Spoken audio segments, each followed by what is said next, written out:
David Small is an established author and illustrator of children's books. As a kid, he had respiratory problems, including sinus issues and asthma. His father was a radiologist and treated his health issues with x-rays and radiation therapy. It was effective, but not without consequences.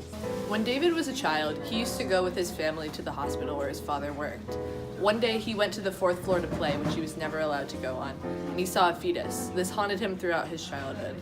When David sees the fetus, he thinks that he sees the eyes open. This scares him to his wit's end. He runs out of the hospital without retrieving his shoes and gets yelled at by his mother for it. His family interacts through silent dinners and the slamming of drawers. They aren't vocal about their thoughts or feelings, and this behavior clearly influences David's mental well-being. In retrospect, his mother's family is mentally unstable and abusive to his mother as well, which sheds some light on how her childhood influenced her as an adult. At the age of 11, David's mom's friend sees that David has a growth on his neck. His father thinks it's a cyst and decides he'll need to have surgery to remove it. They wait 3.5 years until the operation.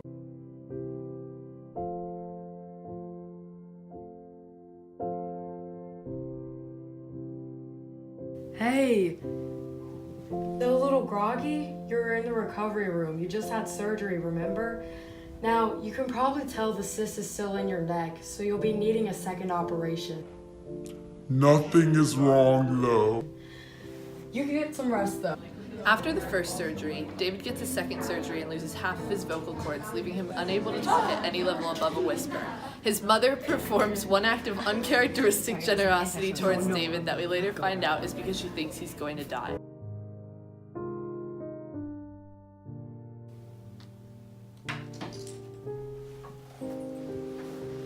What are you doing here? I came to see if you needed anything. Just that book I was reading, but you stole it and burned it.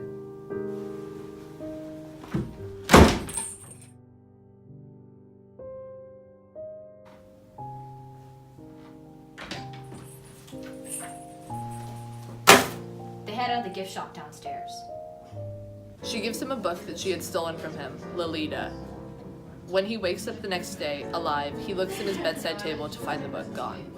Soon after that, his grandma sets her house on fire while his grandpa is still in it.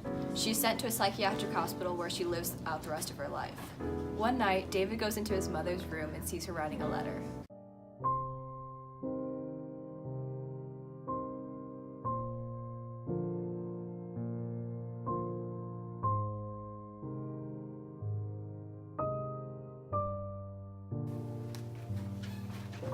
David, stop pressing on it. It's not going to heal. I said stop pressing on it.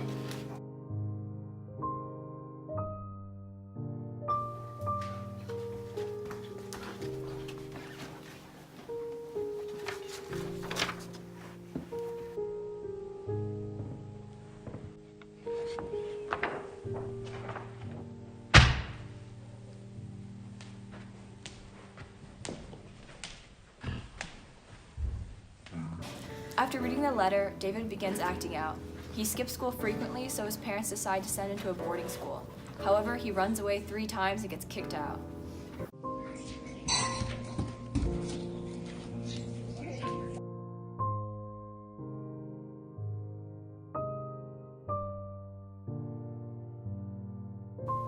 We need to talk to you. Have you got nothing to say about all the money we waste on your education? And what about you? Have you nothing to say to me? About what, for Lord's sake? About my cancer. Whoever said you had cancer? Well, the fact is, you did have cancer, but you didn't need to know anything about it then, and you don't need to know anything about it now. David begins seeing a therapist because they recommended he get psychiatric help. In David's eyes, the therapist was like the bunny from Alice in Wonderland because as a kid, David was jealous of Alice and the fact that she had so many adult figures in her life to help guide her. The therapist acts as a father figure for David. David also sees his mother sleeping with another woman. Well, the fact of the matter is, your mom, she doesn't love you. How could you say that? Well, it's true. One night, David's father takes him out to dinner and tells him he needs to talk to him.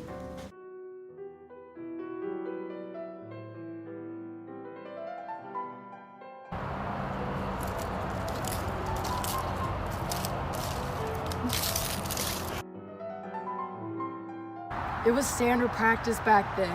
Any kid with breathing difficulties, we gave x-rays. 200 to 400 rads. 200 to 400 rads. I gave you cancer. After finding out his father gave him cancer, at the age of 16, David moves out and pursues a career as an artist. His voice is better, however, he doesn't maintain contact with his parents until his mother is on her deathbed.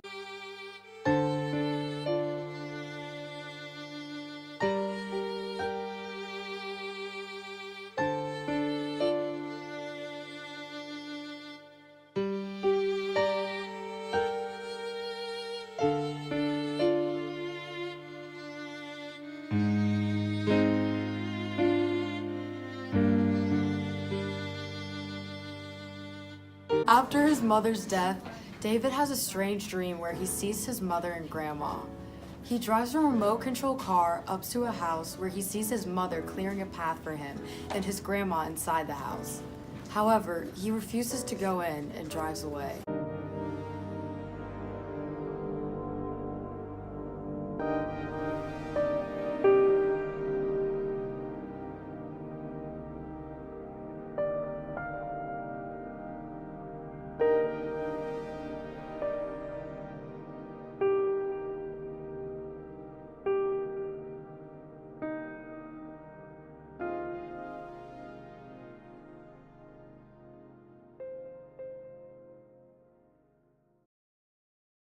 This is symbolic of his growth, the juxtaposition of his family and his decisions, and the fact that he won't follow in his grandmother's abusive footsteps or deal with his family's history of mental illness in the poor manner that they did. Today, David Small continues to write and illustrate children's books. He is nationally acclaimed and has won many awards for his books.